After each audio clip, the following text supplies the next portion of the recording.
7 de la noche, 5 minutos. El presidente electo Abelardo de la Espriella definió el pasado viernes al primer integrante de su gabinete. Pablo, se trata de Rodrigo Lara Restrepo, quien estará al frente del Ministerio del Interior, una cartera clave para el relacionamiento del gobierno con el Congreso de la República y las comunidades. Hablamos con él sobre lo que serán las relaciones con el legislativo, los partidos políticos, la oposición y la hoja de ruta que tendrá para los próximos años. Aquí la entrevista. Bueno, doctor Rodrigo Lara Restrepo, abogado, excongresista y ahora nuevo ministro del Interior designado. Gracias por estar con nosotros en Noticias Caracol. Muchas gracias, es un honor para mí estar aquí con ustedes. Un saludo a la audiencia. Bueno, doctor, en campaña el presidente electo Abelardo de la Espriella siempre fue muy enfático en asegurar o en rechazar más bien a los partidos políticos tradicionales por asegurar o por calificarlos como los de siempre. ¿Cómo va a ser esa relación con el Congreso? Como siempre lo ha sido. Básicamente, Abelardo de la Espriella y José Manuel Restrepo lideraron un gran movimiento popular. Ellos lograron la victoria en estas elecciones gracias a un respaldo directo provisto por parte del pueblo colombiano. No hubo necesidad de chapas de partidos, no hubo necesidad de acuerdos oscuros ni transaccionales. Fue una comunión directa entre el pueblo y su presidente. Ahora nosotros vamos a gobernar con los mismos principios y cumpliendo el pacto que se selló con el pueblo colombiano. En el Congreso hay unas mayorías, hay unos partidos, y naturalmente que en el juego, en el ejercicio democrático, se necesitan mayorías, porque en una democracia se gobierna en armonía con las ramas del poder. Y justamente... Te invitará y se hace una invitación a todos los que quieran, que no hayan estado o que no hayan estado del otro lado, que sean del proyecto de Iván Cepeda, que puedan adherir básicamente y apoyar las grandes iniciativas que va a presentar el gobierno nacional y constituir esa mayoría, sin pactos ocultos, sin transacciones deleterias, que es lo que repudia el pueblo colombiano y que nosotros sancionamos. Doctor Lara, pero precisamente, ¿cómo van a alcanzar las mayorías en el Congreso teniendo en cuenta que la oposición pues en este momento tiene un número importante en ambas cámaras? No son más de 37, 38 miembros del pacto con un sector verde. Nosotros vamos a gobernar con las mismas reglas que hemos establecido, sin acuerdos y sin componendas. Vamos a invitar básicamente a los miembros del Congreso que quieran apoyar estas grandes iniciativas por y para el pueblo colombiano, a que nos acompañen, pero con todo sobre la mesa. Como hemos dicho, nosotros entendemos la función de representación de los senadores y de los representantes a la Cámara, entendemos ese papel que juegan en sus regiones. El Estado va a llegar a las regiones, pero todo va a estar sobre la mesa. No va a haber nada oculto. Lo que está bajo el sol no se pudre, lo que está básicamente lejos de la luz del sol es lo que se tiende a pudrir.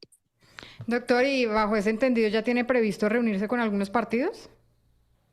Pues mire, yo tuve ya una reunión con el presidente del Senado en donde sentamos estas reglas de trabajo y naturalmente nosotros, este es un gobierno de diálogo, esta será una cartera de diálogo que no se va a circunscribir exclusivamente al Congreso o a la labor del Congreso de la República. Nosotros vamos a desempeñar un ministerio que va a ser realmente un ministerio del interior, porque se necesita coordinar la actividad del Estado central en el territorio, interlocutar con departamentos, alcaldes y con la población en general. Va a ser un ministerio integral. Doctor Lara, usted conoce de primera mano el Congreso y por supuesto tiene una amplia trayectoria allí. ¿Qué garantiza que no haya burocracia o puestos a cambio de votos? Pues mira, eso depende de la capacidad política que tenga un gobierno. Cuando un gobierno tiene un mandato popular tan claro como el de Abelardo de la Espriella y José Manuel Restrepo, cuando llegó básicamente al poder sin necesidad de esos pactos oscuros, de esas transacciones iniciales que implican repartirse el Estado, sino que fue un acuerdo directo con el pueblo colombiano. Solo los partidos y los congresistas lo entienden perfectamente. Ellos pueden observar que la legitimidad es clara, directa y fuerte, y este va a ser un gobierno además muy presente en el territorio. No va a ser un gobierno que se va a encerrar en el Palacio de Nariño, va a ser un gobierno que va a estar en el territorio, como lo ha dicho el presidente electo de la Espriella, que va a gobernar desde allí, que va a resolver los problemas, y los congresistas son todo menos bobos. Ellos entienden muy bien cuando existe esa fuerza y esa capacidad de interlocución directa con el pueblo colombiano. Usted hace unos instantes me señalaba, incluso el presidente electo ha sido muy reiterativo en que se va a gobernar para todos y se va a dar plenas garantías a la oposición. ¿Cómo va a ser esa relación con la oposición teniendo en cuenta que va a estar encabezada por Gustavo Petro y acompañada por Iván Cepeda? ¿Qué tono va a tener? No, mira, a nosotros no nos da miedo el debate democrático. Nosotros somos pugnaces dentro del el ámbito democrático y creemos en la dialéctica, creemos en el debate. Esto va a ser algo parecido tal vez a un esquema de gobierno-oposición y lo que sí le decimos a la oposición es que va a contar con absolutamente todas las garantías para el ejercicio democrático de la misma. Mire, la primera visita que hizo el presidente electo de la Espriella fue a las altas cortes. Fue un mensaje muy claro de respeto por la separación de poderes y por el Estado de Derecho. Ese va a ser el tono patente que le vamos a imprimir a este gobierno. Aquí no queremos cambiar de constitución, sustituirla por otra, como sí lo quieren en el otro o lo querían en el otro proyecto de país. Aquí vamos a respetar esa separación de poderes y pues naturalmente que la oposición podrá ejercerla de manera absolutamente clara y sin temor a nada. Eso sí, los que ejerzan política mediante la violencia, mediante los bloqueos, mediante esa combinación serán severamente sancionados. Justamente eso quiero preguntarle porque gran parte de esa oposición ha dicho que liderará en las calles, en los territorios. Recientemente también se dio a conocer, por ejemplo, un video de una joven líder de la Juventud Comunista asegurando que van a estar permanentemente en las calles. ¿Qué manejo, por ejemplo, le van a dar al tema de la protesta social y al tema de la autonomía universitaria?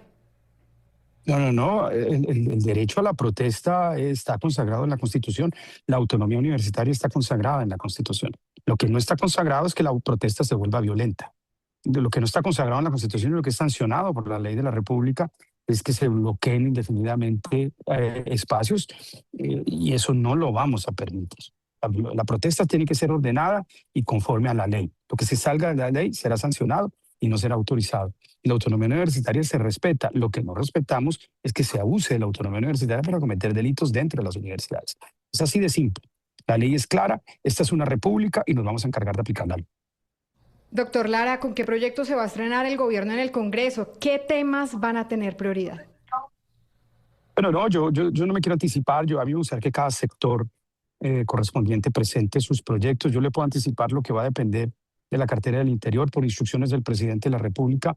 Vamos a diseñar una estrategia de lucha contra la corrupción supremamente eficaz por cuerpos internos de inspección de la administración para que sea el mismo gobierno central a través de un órgano de la presidencia de la República el que detecte la corrupción y no depender de órganos de control. Y nosotros llevemos la corrupción directamente a los órganos de control. Va a haber un bloque de búsqueda anticorrupción. Vamos a coordinar a los entes desconcentrados del Estado en el territorio. Vamos a supervisar actuaciones y contratos de entidades territoriales cuando tengan recursos de la nación y vamos a pedirle a los colombianos en este mandato popular que recibió el gobierno que supervisen directamente las obras. Aquí no permitiremos elefantes blancos. Así como vamos a apoyar la gestión desde el Congreso, la gestión de los gobernadores para que lleven recursos y obras a sus regiones, la contrapartida es que vamos a vigilar eso de manera muy estricta. Vamos a cumplir con la promesa. Sí, pero ¿esto en qué se va a diferenciar de iniciativas del pasado? Incluso usted, por ejemplo, puede estar anticorrupción. No. Aquí vamos a dotarnos de unas herramientas y unos dientes muy estrictos.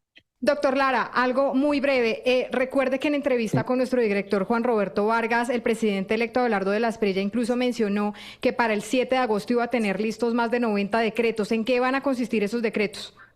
Eso está andando muy bien. Mire, aquí el trabajo de Empalme empezó desde el mes de enero.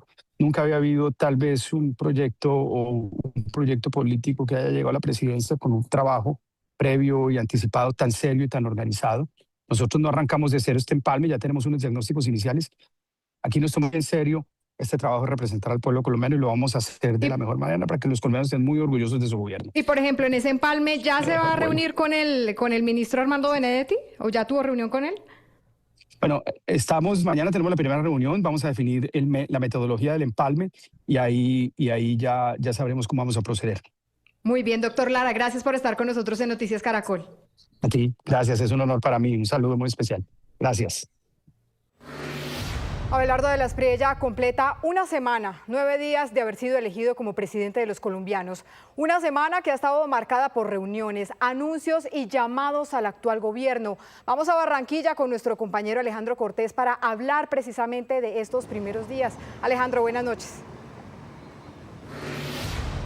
Catalina, buenas noches. Como usted lo estaba mencionando, una semana llena de movimientos, de llamados, solicitudes al gobierno nacional saliente del presidente Gustavo Petro, como solicitudes a la Cancillería y a la Unidad Nacional de Protección. En el siguiente informe, un recuento de ellos. Voy a gobernar para todos los colombianos, para quienes votaron por mí y para quienes escogieron otro candidato. Estas fueron las primeras palabras de Abelardo de la Espriella desde Barranquilla el domingo 21 de junio, luego de que el preconteo lo diera como presidente electo. El lunes 22 sostuvo un encuentro con el senador estadounidense Bernie Moreno, quien acudió a Colombia como observador de las elecciones presidenciales. Estamos listos para tener una relación que es la mejor que hemos estado en la historia de los dos países, y eso va a pasar. Hablamos de lo que es el futuro de Colombia, un futuro seguro, un futuro con prosperidad, y los Estados Unidos estamos aquí como siempre, como gran aliado de Colombia. Ese mismo lunes el presidente electo se reunió con su círculo más cercano por casi 10 horas para empezar a discutir sobre la conformación del gabinete y el equipo de empalme. El martes 23, Abelardo anunció en sus redes que Colombia hará parte del escudo de las Américas una vez se posesione. Ese día también respondió a los reconocimientos de gobiernos de otros países como Ecuador, Argentina, Chile, Italia, Israel y Estados Unidos. He decidido aceptar el resultado que surge de dicho proceso y que señala que Abelardo de la Espriella es el nuevo presidente de la República. El miércoles, el senador Iván Cepeda, que compitió con de la Espriella por la presidencia, reconoció los resultados del preconteo y el escrutinio que terminaron ratificando al abogado como presidente electo. Justamente el jueves, de la Espriella recibió las credenciales junto a su fórmula vicepresidencial. Quiero inclinarme hoy con respeto y gratitud ante los 13 millones de colombianos que depositaron su confianza en mí. Asumo su voto no como una simple decisión electoral, sino como un mandato de esperanza y un llamado inequívoco para liderar la reconstrucción de un país ignominiosamente saqueado. Ese día también visitó las altas cortes y expresó su voluntad de tener una relación armónica en los 4 años de gobierno. El viernes 26 designó a su primer integrante del gabinete, el ministro del Interior. Rodrigo Lara Restrepo, ministro del Interior en la Patria Milagro.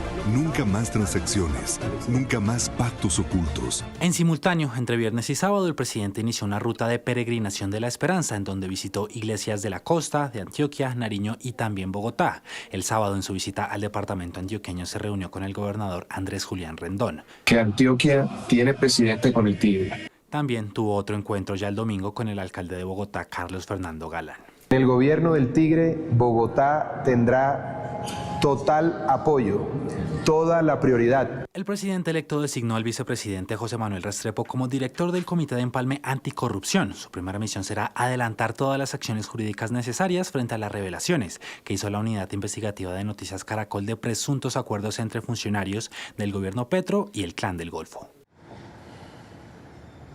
El presidente electo Abelardo de la Espriella también le pidió al vicepresidente José Manuel Restrepo investigar los hechos revelados por la unidad investigativa de Noticias Caracol sobre unos supuestos ofrecimientos y acuerdos entre altos funcionarios del gobierno de Petro con el Clan del Golfo. Se habría pactado una supuesta suspensión de bombardeos, pero también el freno a las órdenes de captura, de extradición y una depuración en las fuerzas militares y de policía.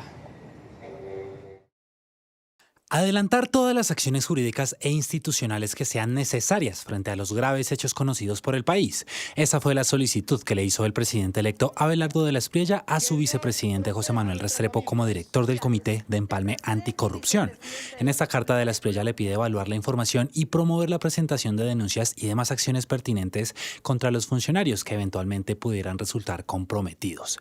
En la entrega del miércoles 24 de junio de la unidad investigativa se reveló en exclusiva una conversación que tuvo lugar el 2 de septiembre de 2022 cuando el gobierno Petro llevaba 3 semanas en el poder, entre el en ese entonces recién nombrado comisionado de paz Danilo Rueda y Luis Armando Pérez, alias Jerónimo, uno de los comandantes del Clan del Golfo.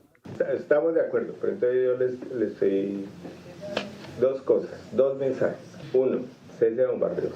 2, decisión de limpieza en la inteligencia policial. Digamos, insisto, es que esto no es fácil, porque es que la apuración es compleja, pero se está haciendo. Hay toda la voluntad y ya hay muestras públicas. Ante la opinión pública, el ministro de Defensa del momento, Iván Velázquez, aseguraba que solo dejarían de bombardear cuando hubiera riesgo de afectar a menores de edad. Los bombardeos no están prohibidos. Está prohibido bombardear si hay menores presentes. Pero la grabación revelada por la unidad investigativa demuestra que el compromiso sería otro, nunca bombardear al Clan del Golfo. ¿Qué forma hay de la insistencia que ellos tienen, y con muchas razones, que al menos sí como bregar a desescalar un poquito más? Nosotros podemos desescalar, insisto, no diciendo ese bombardeo. Por esto, el presidente electo solicitó investigar directamente las actuaciones del excomisionado de paz Danilo Rueda para determinar si presentan acciones legales en su contra. También ha pedido remitir la información pertinente al Departamento de Justicia de los Estados Unidos y evaluar acudir a otros organismos internacionales. 2 semanas antes de la reunión, el 12 de agosto, las fuerzas militares y de policía sufrieron el mayor remesón en la historia, con la salida de más de 35 generales. En esta toma de decisiones siempre hay grados de injusticia. En la conversación con alias Jerónimo, Danilo Rueda contó que 3 oficiales de inteligencia que habrían sobrevivido a la primera purga también fueron retirados. Eran 3 coroneles que cumplían un rol clave en la persecución al Clan del Golfo.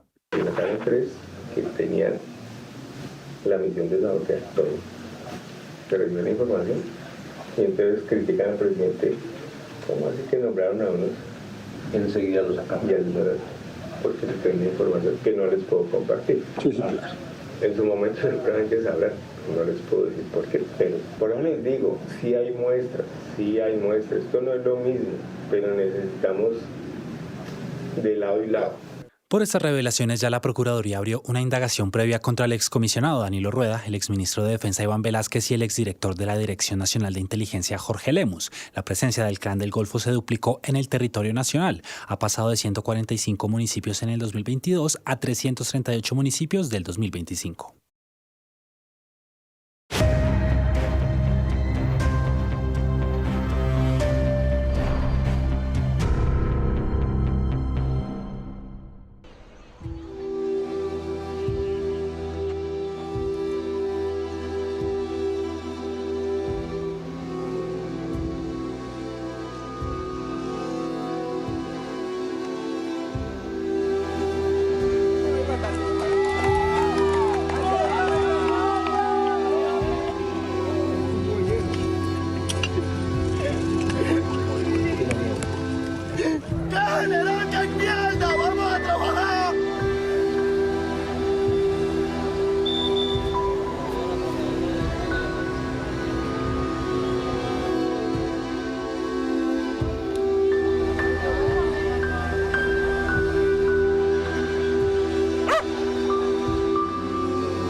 Antorcha de fe.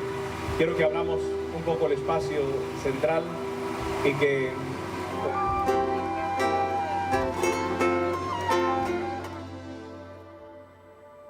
Cinco días después del doble terremoto en Venezuela, el número de víctimas sigue aumentando, pero las labores de rescate se mantienen. Los equipos de búsqueda trabajan incansablemente. Regresamos a la Plaza de Altamira en Caracas con nuestra enviada especial Andreina Solórzano. Andreina, usted tuvo la oportunidad de ir hoy al estado de La Guaira. ¿Qué se encontró allí?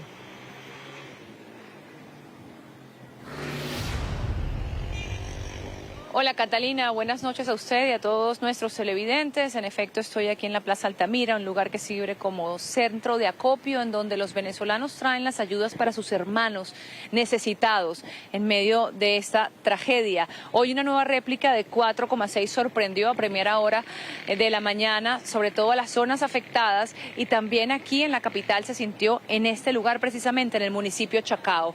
Y a su pregunta sobre qué me encontré en La Guaira, definitivamente mucha necesidad.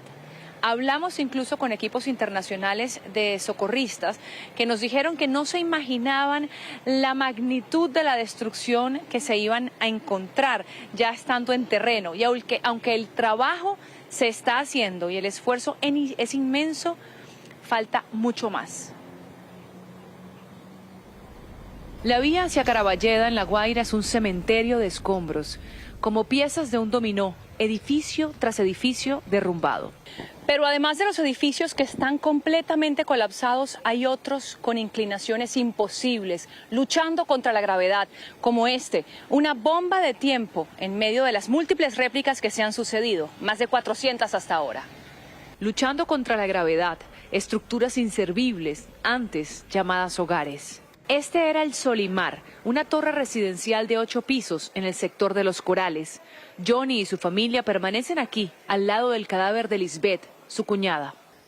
Nosotros con pico, pala, martillo, cinceles, a mano, buscando entre piedras, entre cada pedacito de todo este desastre, quitando, poco a poco hemos logrado llegar a donde llegamos, pues. Sin embargo, estamos muy complicados porque le cayó una columna encima y le cayó una placa encima y tenemos las labores paralizadas tal cual como lo ven porque tampoco queremos dañar ese cuerpo más de lo que ya está, pues. Aunque con su cuñada no lo logró, junto a otros vecinos, con sus manos y su voluntad, pudo sacar con vida a la señora María Caridad. Más adelante llegamos a las residencias El Palmar. Estamos a esto, nos falta mucho, porque estamos en el 4. Tendríamos que cavar 2 pisos más para poder llegar. Una señal, una oportunidad. Se escuchan golpes, golpean, porque nosotros entramos y le gritamos, ¿hay alguien con vida aquí? Si hay alguien con vida y me escuchas, golpea. Y se escucha cuando golpean, pero se escucha muy abajo. De donde nosotros estamos, se escucha abajo, ¿entiendes? Pero todavía ahí está el perro y estamos esperando a ver si el perro de aquel 100% de que está ahí, nos toca entrar. De ese edificio han sacado a 13 personas vivas y 8 muertas. Sacamos a su hermana con vida, se percibe que puede ser el hermano. Carolina fue rescatada tras más de 20 horas de estar bajo los escombros y ahora espera que los sonidos que emanan de ahí sean de su hermano. Cuando volvió como que otro movimiento más fuerte, salgo corriendo a la sala a buscar, por supuesto, a mi hermana o a mi tía, pero a la vez que llego a la sala, que quedó justo debajo de una columna, veo que él sale corriendo de su cuarto en dirección hacia la terraza que estaba mi tía. Claro, a mí en el momento no me da chance de correr más allá. Yo lo único que logro ver en ese momento es que él llega donde está ella, la agarra, pero eso fue lo último que vi porque se derrumbó todo. Alrededor de cada una de las estructuras colapsadas hay personas pidiendo ayuda para extraer a sus familiares. Aquí damos espacio a sus súplicas. De verdad, le hago un llamado a toda la comunidad internacional que nos apoyen. Señores, esto está demasiado difícil, demasiado complicado. Está llegando ayuda, pero yo considero que no es suficiente. Necesitamos más ayuda, necesitamos apoyo a todo nivel, maquinaria. No hay nada de electricidad en la zona. En las noches, nosotros estuvimos hasta las 12 de la noche con linternitas porque los reflectores se nos agotan. Plantas eléctricas para colocarlos en la zona de siniestro. En cada edificio tiene que tener una planta eléctrica y, señores, antenas que nos puedan apoyar con antenas Stanley o Wi-Fi, porque la zona en donde nos encontramos estamos sin comunicación. En este mundo de la imagen en el que cada persona tiene un celular en la mano y muchos de los rescatistas llevan consigo cámaras en su labor, el mundo entero ha sido testigo casi de primera mano de rescates memorables. Aquí les tenemos algunos de ellos. Son 5 días de buscar no solo una mínima señal de vida, sino también respuestas. ¡Hay familias vivas! Entonces, si no la buscamos, no vamos a tener soluciones. La esperanza a la que muchos se aferran con intensidad se entrelaza con el dolor y rabia, como la de este hombre que reclama a militares venezolanos por no ayudar en los rescates. Es una escena que se repite una y otra vez. Familiares de desaparecidos cuestionan la inacción de los uniformados. Tenía que traer una pala, un pico. ¿Ah? Mano, es un uniforme para defender la patria, huevón. ¿Ah? Para defender un país, el país es esto es el país que necesita de ustedes, huevón, un arma, ¿ah? Para echarnos plomo y coñazo, sí. Y en este momento es que tenemos que defenderlo. Esa gente que todavía están ahí, viva, muerta, pero tenemos que sacarlo. ¿Cómo me vas a traer a 50 personas nada más para pararlos en una esquina, uniformados, planchados? Pero mientras el tiempo juega en contra, cada rescate no solo representa un milagro, también da ilusión a quienes siguen levantando piedra tras piedra para abrazar de nuevo a quien la furia de la naturaleza les arrebató.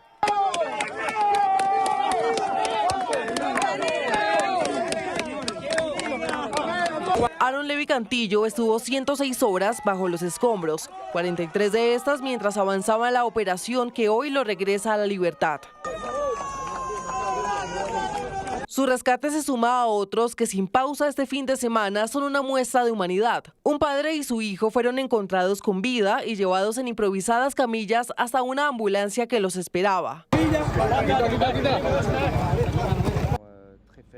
Tan extremadamente débiles como cualquier paciente atrapado bajo los escombros, por lo que estamos haciendo todo lo posible para rehidratarlos y administrarles diversos medicamentos durante un proceso de extracción que avanza muy lentamente. Hay silencios que pesan más que el concreto y también un júbilo que mueve cualquier fibra. Esta bebé permaneció bajo las ruinas 2 días y su papá, en medio de la angustia, mantuvo la fe intacta y dio indicaciones a los socorristas para que sacaran a la pequeña sana y salva. Yo le iba a revisar porque vengo de Caracas nada más a eso.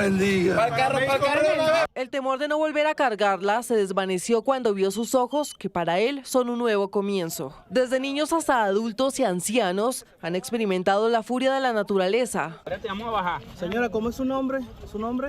Francisca González. Francisca González. Pero también la bondad de quienes ponen su granito de arena para responder a una crisis cuyas huellas son imposibles de borrar. El desborde de la situación sanitaria es otra de las caras de la tragedia. Mi colega Saúl Noriega estuvo en la morgue. Saúl, buenas noches. ¿Qué se encontró? Andreina, buenas noches. Estamos acá en las calles de Caracas, luego de hacer un recorrido por estos lugares, principalmente la Medicatura Forense, conocido popularmente como la morgue de Bellomonte. Allí encontramos múltiples realidades. Por ejemplo, un señor que con todo el dolor rescató los cuerpos de sus familiares atrapados entre escombros. Tomó además un marcador y los marcó, valga la redundancia, los entregó a los cuerpos rescatistas y hoy no aparece. Poco a poco esta historia se va repitiendo, no solamente sufrir el dolor de la pérdida, de haber rescatado, sino que además no se encuentren. Y esto colinda además con la realidad que se está viviendo en La Guaira, donde las escenas de cuerpos apilados y que los familiares además tienen que ir poco a poco reconociendo y buscándolos es parte de la realidad que se está viviendo en esta tragedia. Como hallar una aguja en un pajar, es el drama que viven muchos familiares en Venezuela, quienes a pesar de tener la certeza de que varios de sus seres queridos están muertos, no pueden ni siquiera darle santa sepultura. Es el caso de la familia Dávila. Vieron como 2 jóvenes, Daniel y Danielis, murieron aplastados en la zona de Los Cocos, en La Guaira. Con sus manos recuperaron los cadáveres y los entregaron a funcionarios de la policía científica. Hoy el cuerpo de la jovencita no aparece. La familia ha buscado entre un mar de cadáveres aglomerados en el puerto de La Guaira y esperan pronta respuesta afuera de la morgue de Caracas. Nosotros logramos encontrar los familiares, nosotros mismos. No contamos con ayuda de ningún ente. Sacamos a los familiares, a dos niños, una de 20 y una de 17. Los sacamos y le entregamos el cuerpo al 6CPC. La familia Meléndez también sufre la muerte de Ángelo, un joven que había sido deportado desde Estados Unidos y murió en una dependencia del SEBIN en La Guaira que colapsó. A pesar de estar en custodia del Estado, nadie le da respuesta a su madre, quien logró encontrarlo entre cuerpos en descomposición. ¿Por qué si sacan 4 o 5 personas, los vivos están en un hospital y los muertos no aparecen? ¿Por qué no me lo llevan de una vez a una morgue? ¿Por qué no me lo identifican? ¿O por qué no me dicen, si nosotros estamos ahí desde el 25, su hijo lo lanzamos allá en Los Silos, en unos containers, donde hay cualquier cantidad de cadáveres? En la Medicatura Forense reportan que a todos los cadáveres le realizan autopsia y la mayoría presentan politraumatismos generalizados y asfixia por aprisionamiento. Hoy en el Movistar Arena en Bogotá, decenas de personas llegaron con ayudas para enviar a Venezuela. La Alcaldía de Bogotá, la Fundación Juntos Se Puede, Aerolíneas del País y voluntarios hicieron parte de esta masiva jornada de solidaridad. Mañana, en este mismo espacio, la Fundación Juntos Se Puede va a estar nuevamente recopilando estas ayudas humanitarias para Venezuela desde las 12 del mediodía hasta las 3 de la tarde. Requieren medicamentos, herramientas y linternas. Por su parte, la Cruz Roja Colombiana también sigue recibiendo ayudas y la información está en sus canales oficiales.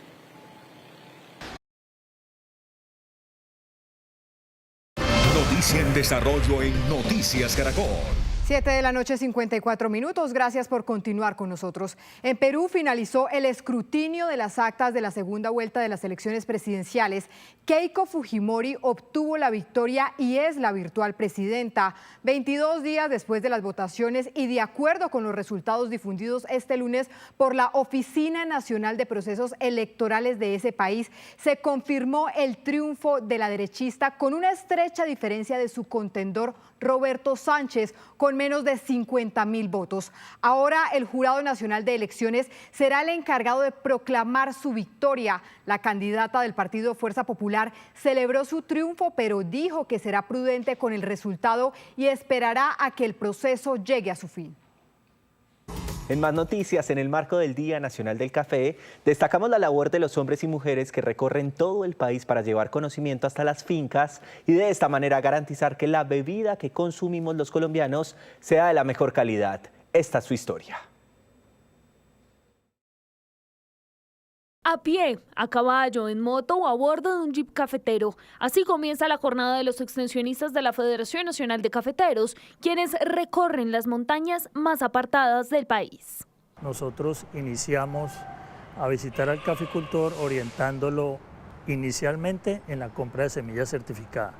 Luego lo acompañamos en todos los procesos de germinador, almácigo, siembra, post cosecha y beneficio. Más de 1.500 extensionistas son el puente entre la investigación y el campo, los encargados de trasladar a los cultivos los avances científicos de Cenicafé, el único centro de investigación de café del mundo ubicado en el departamento de Caldas, donde se desarrollan las variedades más resistentes a plagas y a los desafíos del clima.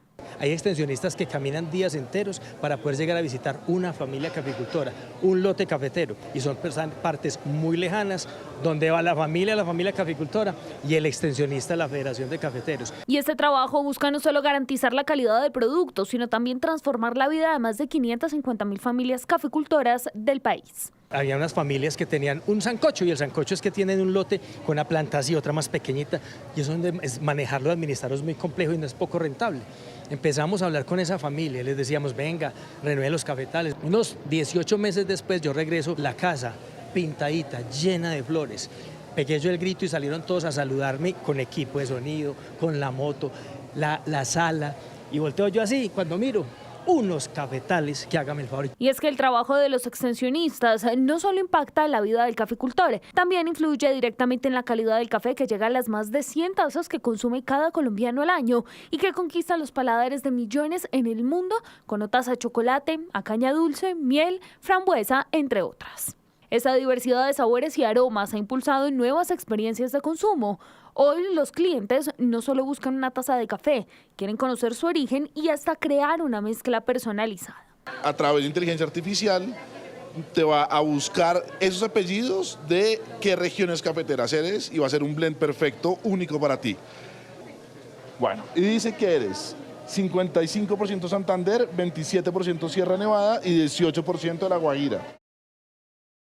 Entonces, ya tenemos la etiqueta con la personalización de tu café y esa es la etiqueta que termina cerrando toda la experiencia de nuestro café, del sabor de tu origen.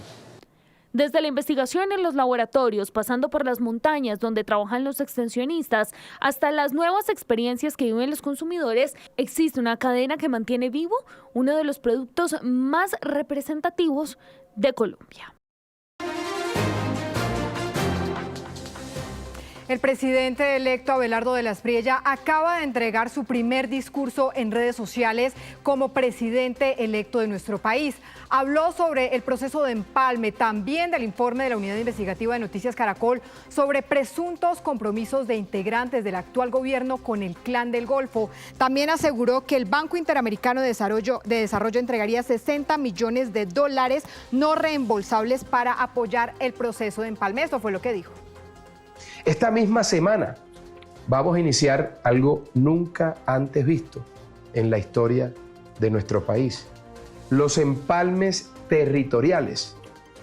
Me voy a trasladar, queridos compatriotas, personalmente a todos los departamentos del país para reunirme con gobernadores y alcaldes. El objetivo es claro: recuperar los 2 años y medio que se perdieron en la relación entre el gobierno nacional y el resto del país, el resto de entidades. Por eso voy a ir a las regiones. Queremos que el próximo 7 de agosto el nuevo gobierno pueda ejecutar lo que hoy está paralizado, congelado, detenido y recuperar así el tiempo perdido. Voy a gobernar con las regiones y para las regiones, no desde Bogotá. Voy a gobernar con la gente en la provincia. Estas fueron las noticias. Nos vemos a las 5:30 de la mañana en nuestra primera edición informativa. Aquí en el canal Caracol ya viene el rastro. Somos Noticias Caracol. Primero la gente. Feliz noche para todos.